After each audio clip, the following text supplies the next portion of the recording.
नमस्कार दोस्तों, आज मैं एक ऐसे व्यक्ति के बारे में बात करूंगा जो सामाजिक कार्यकर्ता ही नहीं, एक पर्यावरणविद भी है, एक शिक्षाविद भी है, एक शोधकर्ता भी है, एक इनोवेटर भी है।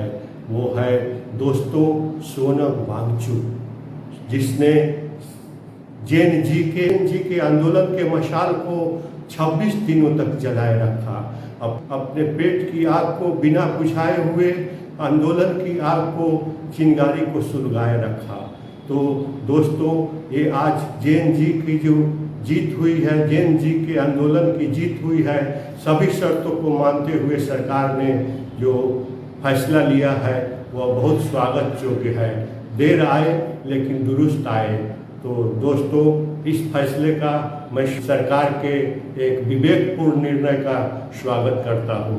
तो दोस्तों, आज मैं इस महान शख्सियत के बारे में बताऊंगा इस वीडियो में। कृपया करके लास्ट तक वीडियो देखें ताकि आप समझ सके कि ये लिविंग लीजेंड है, संपन्न है, जो एक पर्यावरणविद भी है, एक शिक्षाविद भी है, एक सामाजिक कार्यकर्ता भी है, जिन्होंने अपने लद्दाख की जन्मभूमि को, लद्दाख की हसीन वादियों को अपना कर्म भूमि भी बनाया और लाखों की पैकेज की नौकरी छोड़ करके इंजीनियरिंग करने के बाद लद्दाख की जन्मभूमि को अपना कर्म भूमि बनाया।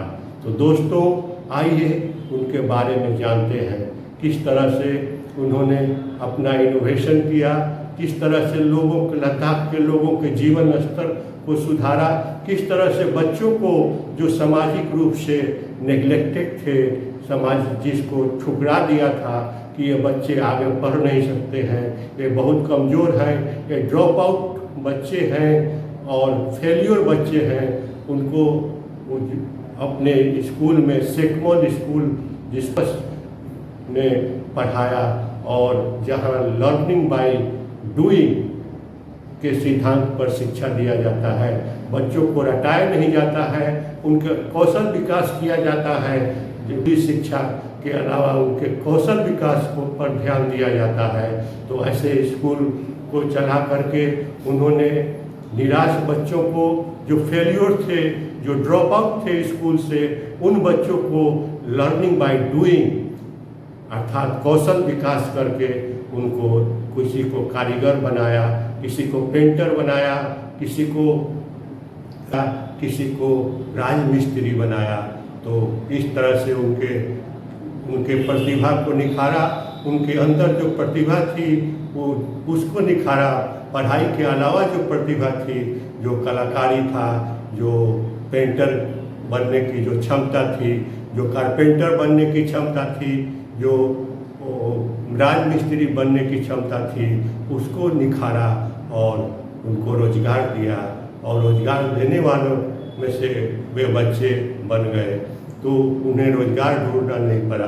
तो दो शिक्षाविद का उदाहरण ये किस तरह से उन्होंने जो फेल्योर बच्चे थे उनको शिक्षा दे करके लर्निंग बाय डूइंग के सिद्धांत पर उनको रटाया नहीं, उन्होंने स्कूली शिक्षा नहीं दी बल्कि व्यवहारिक शिक्षा दी कि किस तरह से वो अपना रोजी रोजगार का इंतजाम कर सके, कौशल विकास किया उनमें। तो ये था सेकमल स्कूल का दोस्तों।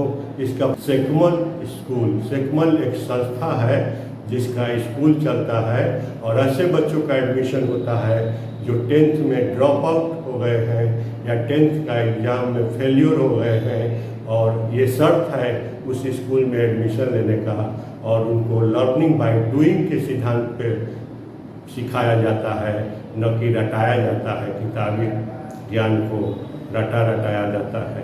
तो इस तरह से उन्होंने स्कूली शिक्षा के उन्होंने अपना लद्दाख के बच्चों को एक मॉडल प्रस्तुत किया कि ये फेल्योर बच्चे, इनमें भी कुछ गुण है। जैसे कोई अंधा है तो उसमें संगीत में निपुण होता है, कोई बहरा है तो। और तीसरी उपलब्धि ये रहा दोस्तों कि उन्होंने इनोवेशन किया कि सौर ऊर्जा से लैस, जो हमारे देश की सीमाओं की रक्षा करने वाले नौजवानों के लिए सौर ऊर्जा से लैस टेंट हाउस बनाया और वहाँ के स्थानीय लोगों को सौर ऊर्जा से लैस मड हाउस बनाया और उससे अंदर का टेम्परेचर जो है बिना अंगीठी जलाए, बिना कोयला जलाए अंदर का टेम्परेचर सौर ऊर्जा के कारण बाहर के टेम्परेचर अगर -30 डिग्री भी है तो अंदर का टेम्परेचर सौर ऊर्जा के कारण जो टेंट हाउस जो था, जो मड हाउस था, वो सोलर एनर्जी से लैस था। तो 15 डिग्री टेम्परेचर अंदर का टेम्परेचर आता था, जबकि बाहर का टेम्परेचर -30 डिग्री हो जाता था। इस तरह से स्थानीय लोगों का, हमारे देश के नौजवानों का, जो कि देश की रक्षा, देश की सीमाओं की रक्षा के दिन रात लगे रहते हैं, उनका जीवन स्तर में सुधार किया और उनका जीवन जो है सो आनंदमय बनाया। तो इस तरह से उन्होंने 3 जो काम किया वो बहुत सराहनीय है। और पर्यावरणविद इस तरह से उन्होंने एक पर्यावरणविद भी बन गए।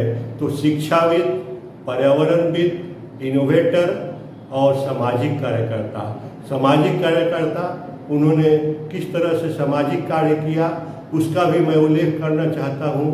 और दूसरी जो बात है उसका मैं उल्लेख करना चाहता हूँ कि उन्होंने जो भी इनोवेशन किया उसको पेटेंट नहीं कराया। उन्होंने पूरा दुनिया के लिए, पूरा समाज के लिए, देश के लिए ही नहीं, व्यक्तिगत रूप से ही नहीं, बल्कि पूरा समाज के कल्याण के लिए सब कुछ छोड़ दिया कि आप इसको यूज करिए, आप इसका उपयोग करिए, मुझे नाम का ज़रूरत नहीं है। तो इस तरह से निस्वार्थ भाव से समाज के लिए, देश के लिए काम करने वाले व्यक्ति जो है बिरले ही मिलते हैं। तो दोस्तों, इस तरह से तीनों गुण वाले पर्यावरणविद, शिक्षाविद, इनोवेटर, ये तीनों गुण वाले व्यक्ति भी बिरले ही मिलते हैं। तो इसको एक सैल्यूट। तो दोस्तों, ये आज ये वीडियो आप में निपुण होता है, उसी तरह से हर फेल्योर बच्चे का, हर विकलांग बच्चे का, चाहे वो मानसिक रूप से हो चाहे शारीरिक रूप से हो, तो उसमें कुछ गुण होता है, उसको निखारने की ज़रूरत है। और उन्होंने ये समझा और उसको निखारा। तो दूसरा उपलब्धि उनका है दोस्तों कि उन्होंने आइस स्तूप, जो कोनिकल शेप का एक आइस का स्तूप बनाया, जो कि जाड़े में बनाया जाता है और गर्मी में वो पिघल करके किसानों को, जो सूखा पड़ जाता था गर्मी में लद्दाख एरिया में, तो उसको सिंचाई के लिए उपयोग किया जाने लगा और किसानों की आमदनी बढ़ी।